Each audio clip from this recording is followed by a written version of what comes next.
At the Vatican's request, Donald Trump arrived in New York to attend Pope Francis's funeral at St. Peter's Basilica. Deeply moved by a past encounter with the pontiff, he traveled to Rome, where a quiet moment of reflection sparked a profound search for forgiveness that reshaped his heart. The news spread across the globe before dawn: Pope Francis had passed away. This announcement came not through flashing headlines or rumors but from the solemn, weighty voice of the Vatican's press secretary, speaking from the steps of St. Peter's Basilica. In the early morning mist, the square fell silent as the deep, slow tolling of the basilica's bells echoed through Rome's narrow streets, each note rippling outward like waves on a still pond. In New York, the city was still stirring when an alert flashed on Donald Trump's phone. He read the headline once, then again, sitting motionless for a moment as the faint hum of morning traffic drifted up from far below. The golden fixtures of his penthouse glowed dimly under a gray sky. It had been years since he'd deeply considered this man. Years had passed since that private Vatican meeting during his presidency, when the world watched him shake hands with the calm, smiling pontiff, two figures representing vastly different kinds of power. The Pope had spoken sparingly then, but his words lingered longer than Trump had anticipated. Power, Pope Francis had said gently, is not for standing above others. It is for kneeling beside them. The Pope had nodded, smiled, and said the right things. But in the years that followed, amid campaigns, losses, noise, victories, and bitterness, those words had been buried beneath layers of necessity, until this morning. 3 hours later, an official invitation arrived, a direct message from the Vatican. A select group of world leaders, past and present, had been invited to the funeral mass, not for appearances or alliances, but because Pope Francis had requested it before his death, a final act of bridge building even from the grave. Trump held the heavy cream-colored envelope. Inside, written in the flowing, ornate script of Vatican scribes, was a simple invitation: you are invited to honor the life of His Holiness Pope Francis, shepherd of the faithful, defender of the poor, friend to the lost. Come with humility and depart in grace. He leaned back in his chair. No one was forcing him. No one would blame him if he declined. In fact, many expected him to.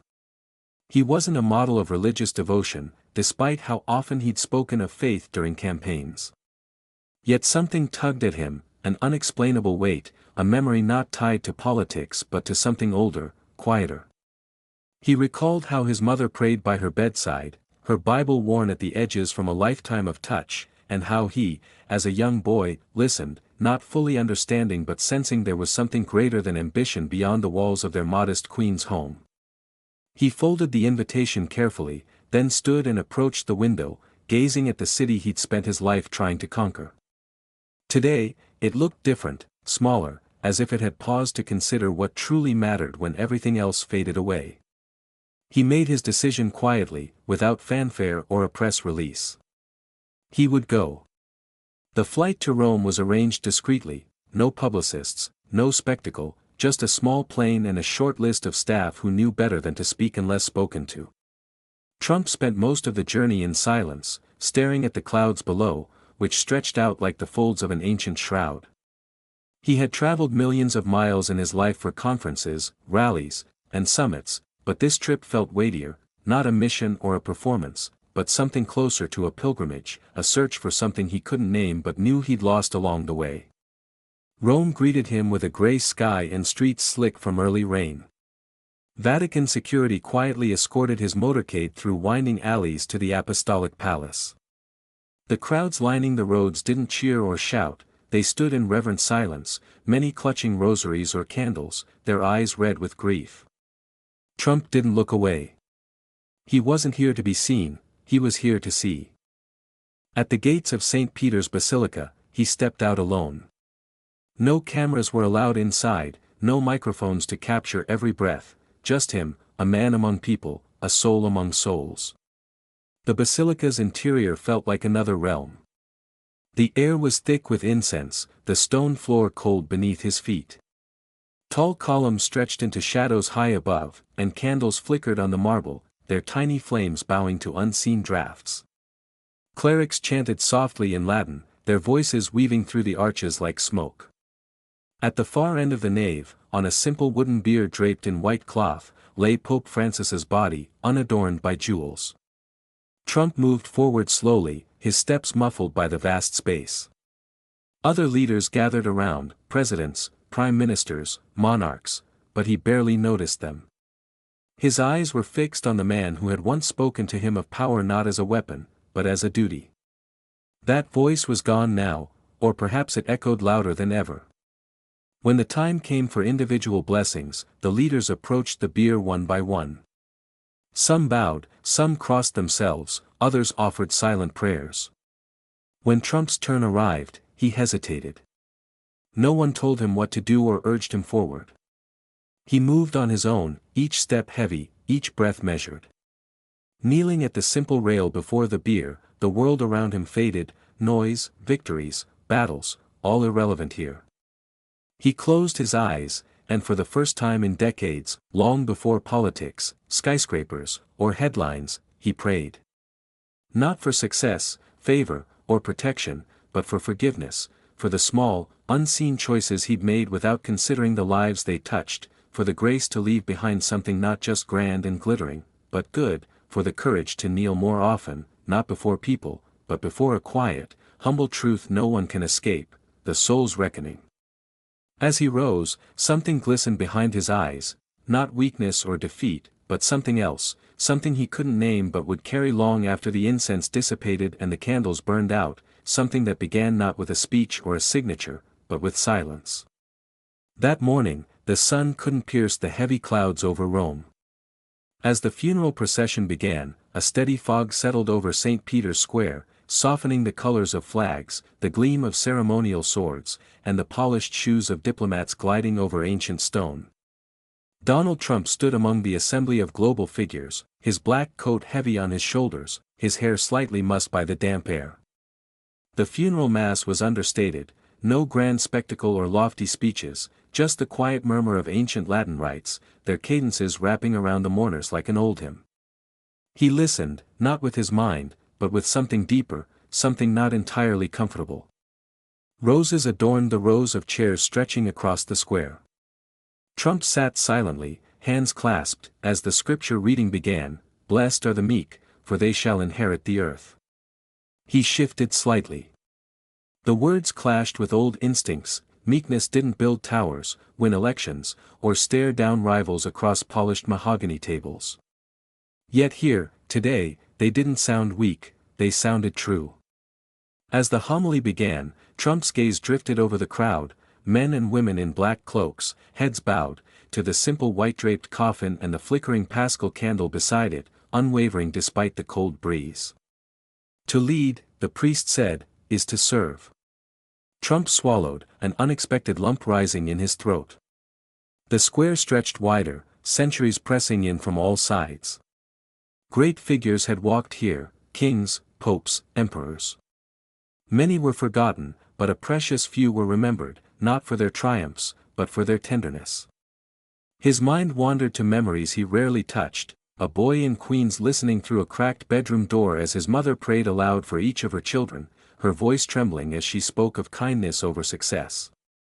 Yet he had chased success anyway, all the way to the highest office, to gleaming towers and boardrooms where his name was spoken with awe and fear. Still, it hadn't quieted that thin, persistent ache. "Remember that you are dust," the priest said evenly. "And to dust you shall return." A breeze shifted. Trump closed his eyes.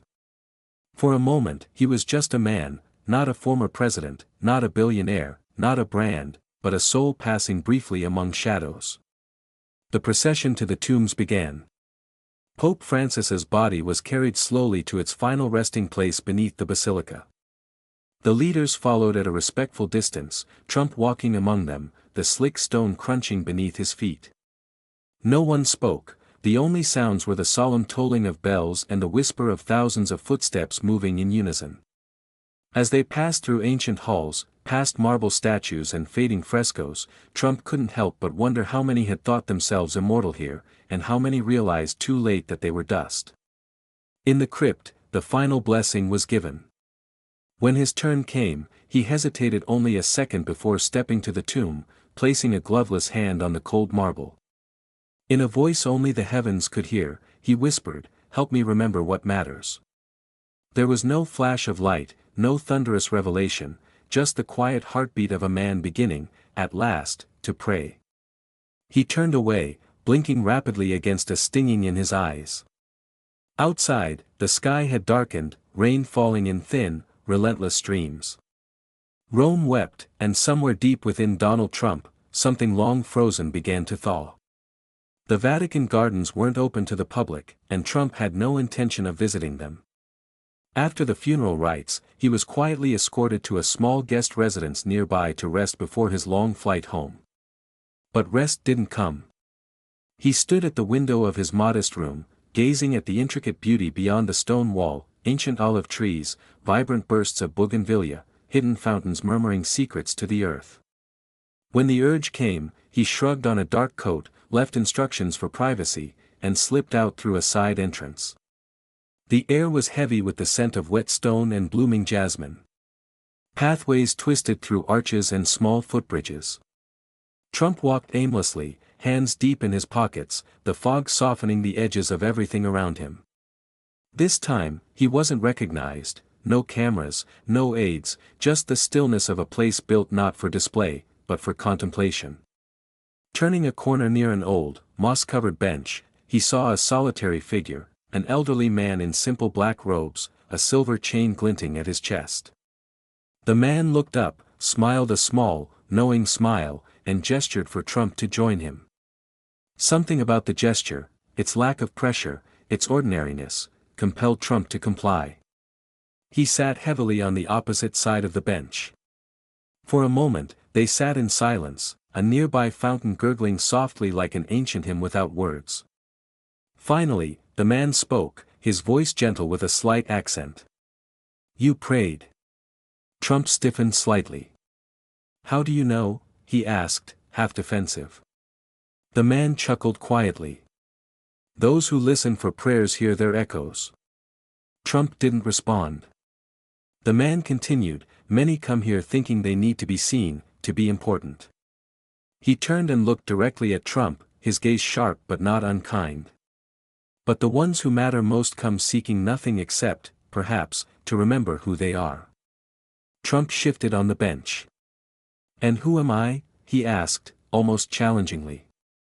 The old man smiled. "A man," he replied simply. "No more, no less."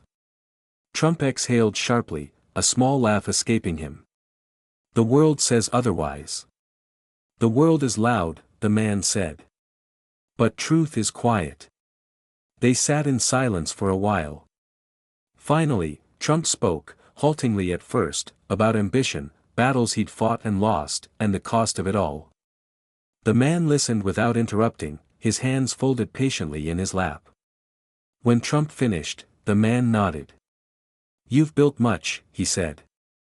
"But now you must build what cannot be seen." Trump frowned. "What do you mean?" "The structures of the soul," the man replied softly. "Kindness, mercy, humility, these are towers taller than any steel or glass." Trump looked away, his throat tightening. The man rose slowly, his joints creaking audibly, and placed a hand on Trump's shoulder for a moment.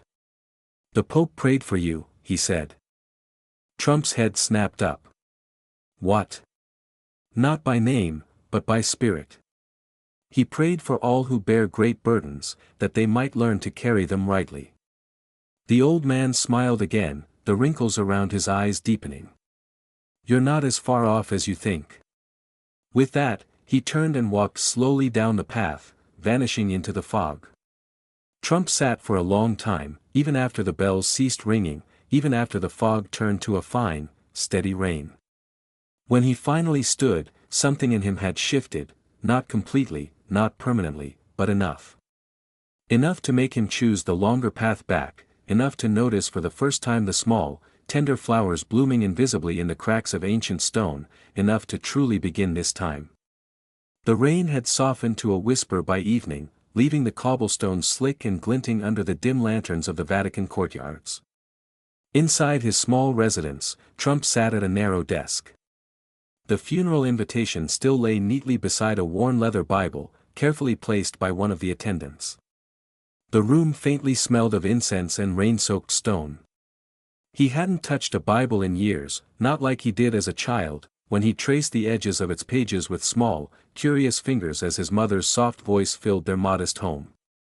Back then, faith was simple, woven into the fabric of daily life, unquestioned and undebated. The pages rustled like a whisper as he let the book fall open naturally, unsure what he was seeking.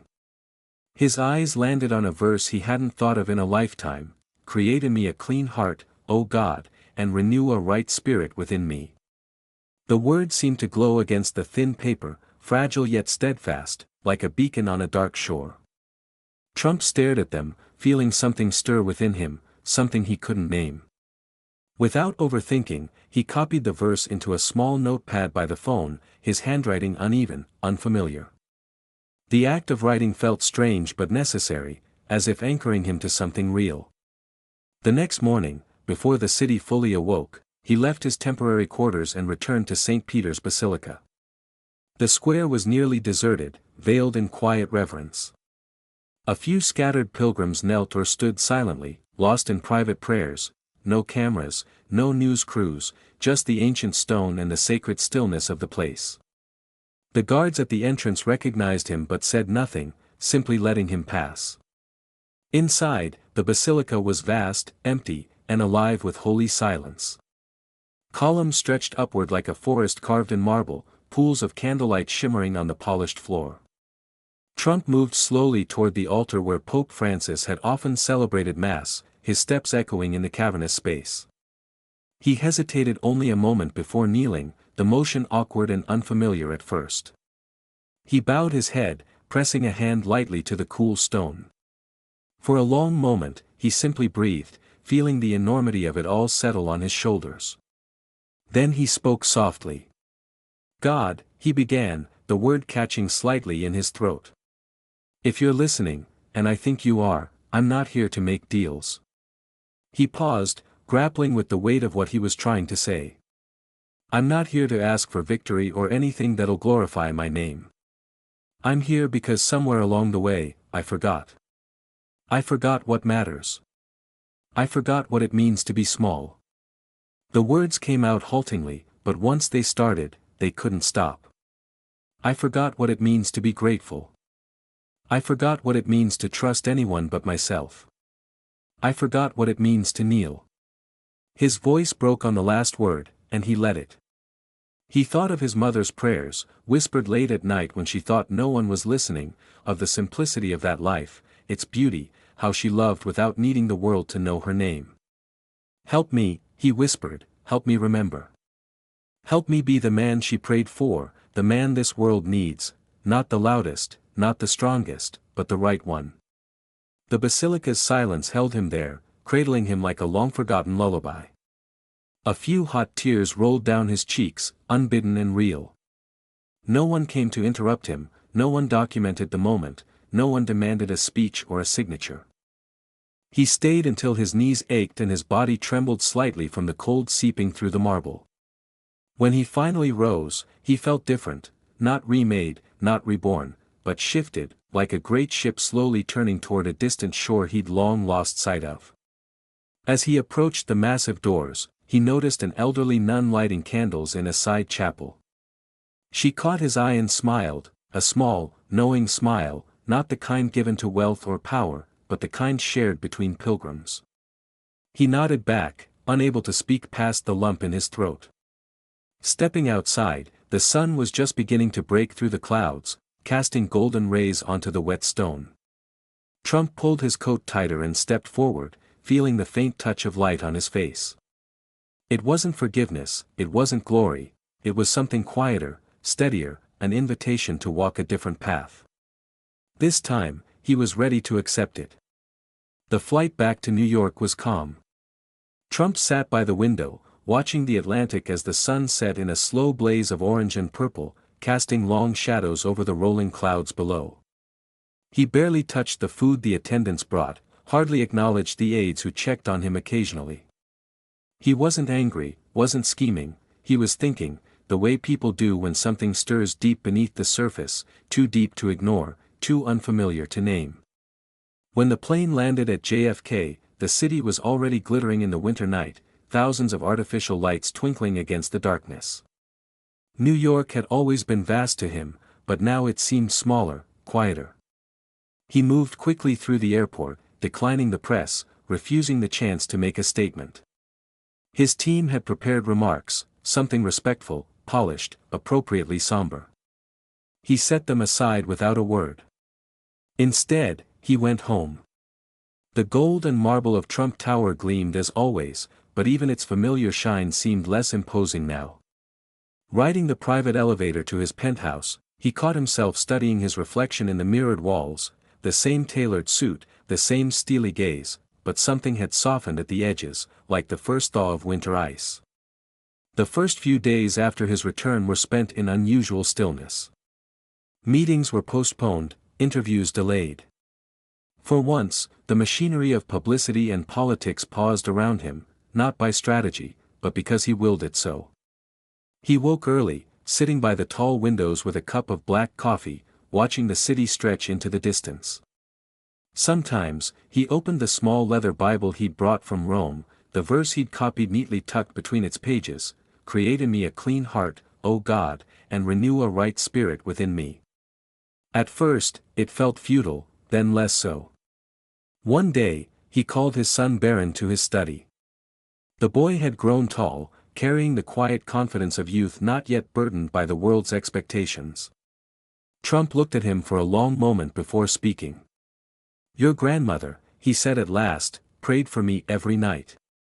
I didn't always understand why."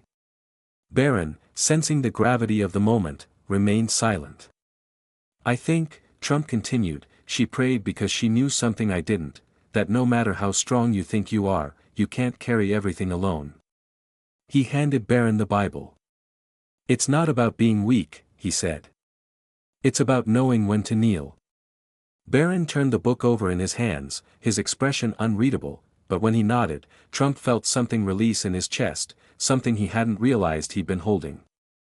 In the days that followed, small changes began to surface, an unexpected call to an old rival, not to reopen wounds, but to quietly wish them well during a family illness, an unannounced visit, without press, to a small church soup kitchen in Queens, where he spent the day packing canned goods and shaking hands with men and women who cared nothing for towers or headlines, a handwritten note, left anonymously, to a former employee struggling with medical bills, accompanied by a check to clear the debt. None of this made the news, nor was it meant to, but it mattered. Slowly, those closest to him noticed. His staff grew quieter. Less frenetic, his family leaned closer at dinner, his own heart, still full of fire, carried a new undercurrent of humility, a thread of grace woven into the familiar fabric of ambition. Sometimes at night, he stepped onto the balcony, looking down at the city that had once seemed the center of the universe. It was still vast, still radiant, but now he knew the most important battles weren't fought on stages, in boardrooms, or behind podiums. They were fought in silence, in prayer, in the quiet choice to kneel even when no one was watching, in the resolve to love what couldn't love you back, in the determination to build something unseen, brick by invisible brick. He wasn't perfect, not transformed. This concludes our narrative journey.